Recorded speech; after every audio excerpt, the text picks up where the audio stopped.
अरे ये तो बताओ भाभी कहाँ है? झगड़ा हो गया क्या? तुम्हें तो पता ही है यार, भाई से एटीट्यूड बर्दाश्त नहीं होता। कुछ नहीं, जरा सी बात थी। He was getting loud. अरे बस। तूने वाकई में भाभी से ऐसा कहा? और क्या, लेकिन फिर वही, She misbehaved again. मुझे गुस्सा आ गया, मेरा हाथ उठ गया। क्या कह रहा है? धुलाई की। ना कर।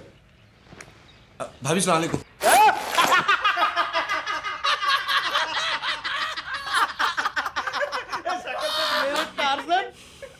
ऐसे मजाक मत क्या कर यार, मेरी सांस रुक गई यार।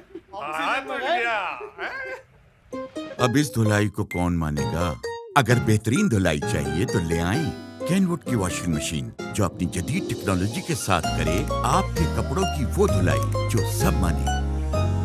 केनवुड, खुश रहो।